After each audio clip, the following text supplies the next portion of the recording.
The Attorney General has refuted claims that the government lost the arbitration case filed by Eni-Exploration over unitization of its oil fields with that of Springfield. Eni prayed the arbitration committee to order the government of Ghana to pay it compensation in excess of 900 million euros for what it believed was a breach of the agreement over the unitization orders. Now, the committee, however, refused to make such orders, despite describing the government's orders as unlawful.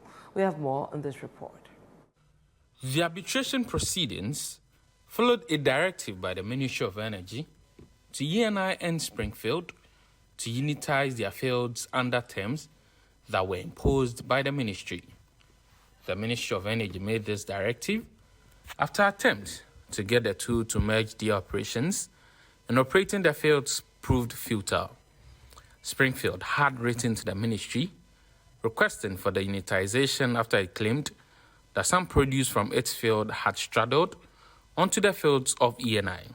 They argued that the Petroleum Exploration Act gives the powers to the government to cause two or more firms to explore together where oil products from one field extends boundary to the other.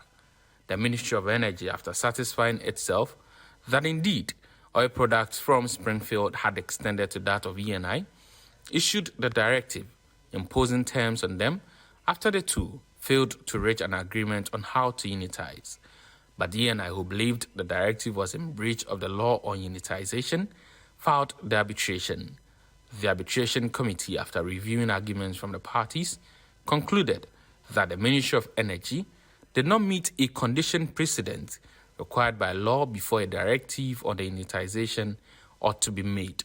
According to the committee, the Ministry of Energy did not confirm that the oil from the operation area of Springfield had indeed extended to the oil fields of Eni. The committee also found that the government did not have any powers to impose terms upon which the unitization should be done. The committee, however, ruled that there is no basis for which the government should be made to pay the over 900 million euros in compensation to Eni. The Attorney General's department that represented the state has, however, been criticized by stakeholders. Franklin Kujo of Man Africa, for instance, argues that the Attorney General caused Ghana to incur financial costs and expensive legal fees by refusing to settle the issues with Eni. But the Attorney General's office, through its deputy, says the office has saved Ghana costs close to 1 billion euros. It's a win for the state because we're taking the on specific reliefs, and all the reliefs basically were dismissed, especially with regards to the monetary compensation. Had it not been the fact that we had this arbitration in our favor, the state was going to pay in excess of $1 billion. Exactly. If anybody should say that the state has lost, the person should come up with his award. Maybe he has an award that he's reading that we are not reading. But what we have as parties to the arbitration, the state has won this arbitration.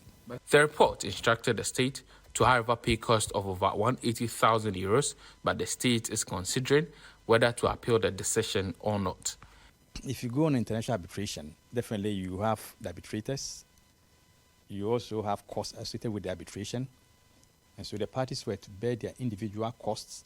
But aside from that, were to pay an amount of 189,000 euros, if I'm not mistaken, to the SCC. So that's the only amount that the state is obliged to pay. So the SCC is the area where the arbitration committee was held. Exactly. And so it is not money you are paying to Eni, nor to the claimant. As we have it now, we're supposed to make that payment, and that's part of our cost. And so at the end of the day, that amount will go to the SCC.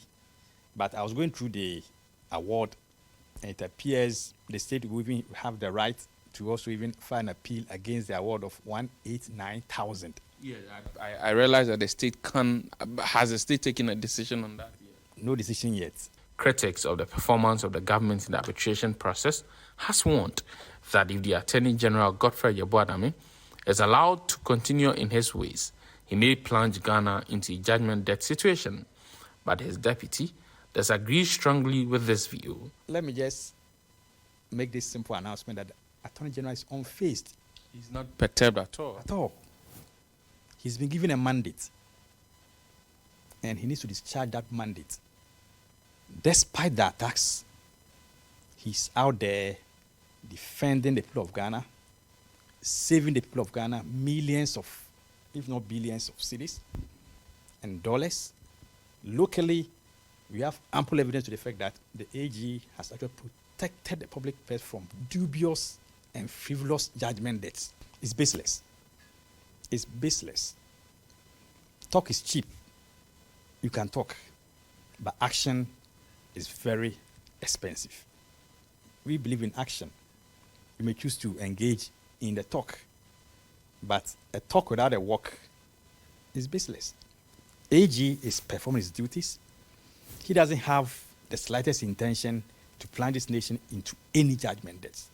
The intention that he has is to defend the state against dubious judgment debts. Alfred Chianyebwa has described his boss as the best Attorney General Ghana has ever had. The Office of the Attorney General says it is studying the decision from the Arbitration Committee and it will soon announce its next step of action. Reporting for Channel One News, Hansen Ajiman.